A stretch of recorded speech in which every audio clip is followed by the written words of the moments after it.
And anyone who's spent any time in a hospital can probably relate to this section, which is called waiting room.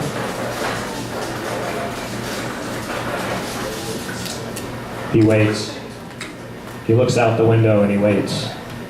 He doesn't look at the magazine, the one on top of the others that litter the table, the one last picked up by the last person who sat in this room.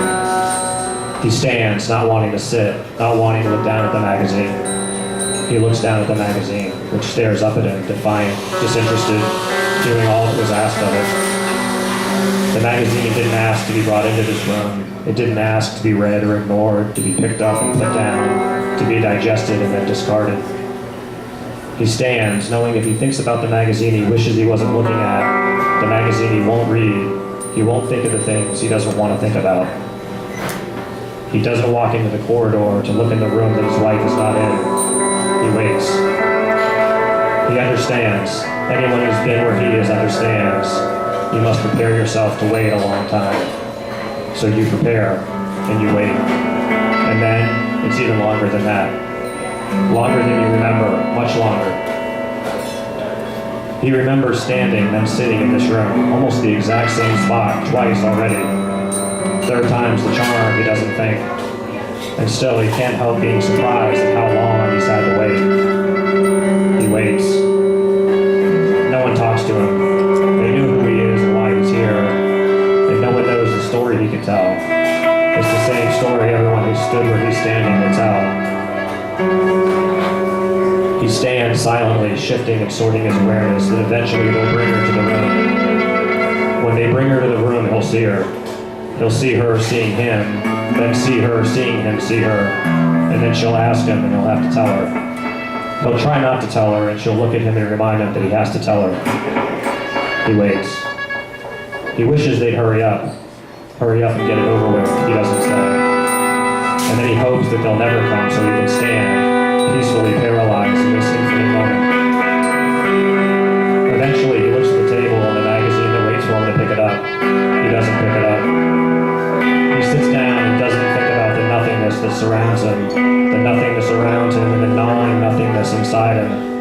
He doesn't notice the plants or the paintings or the cheerfully colored curtain that doesn't cover the light outside.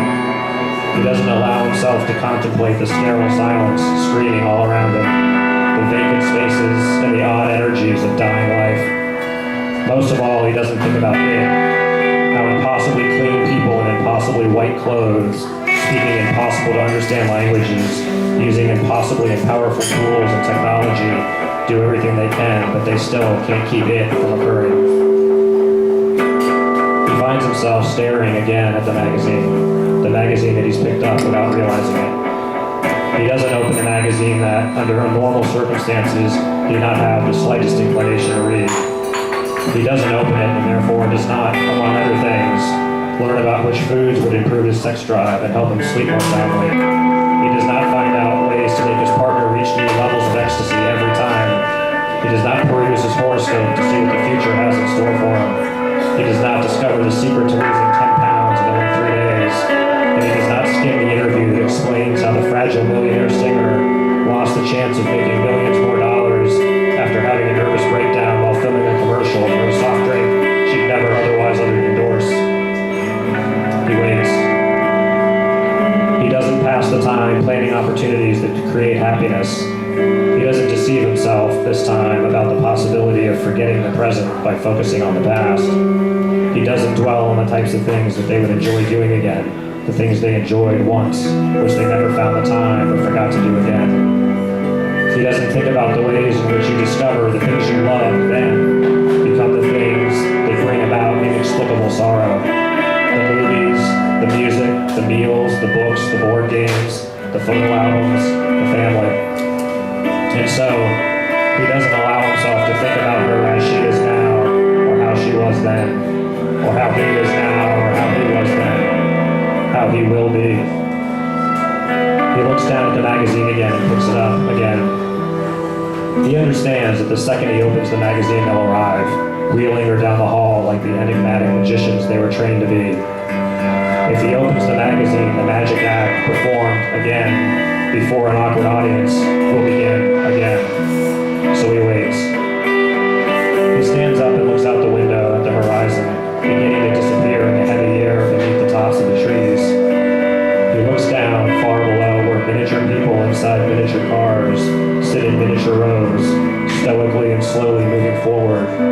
directions of their miniature houses and the miniature respites that may or may not await them.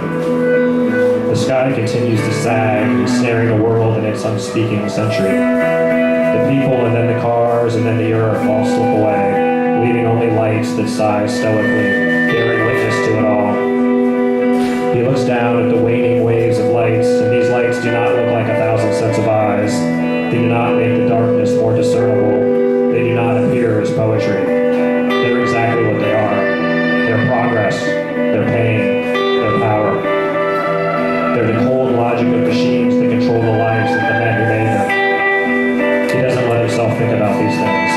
He has too many other things to not think about.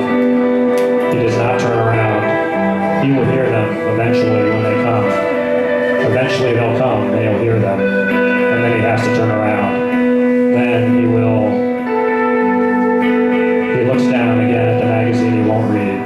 He knows again that if he picks up the magazine, they'll come. He sits silently and stares at the magazine.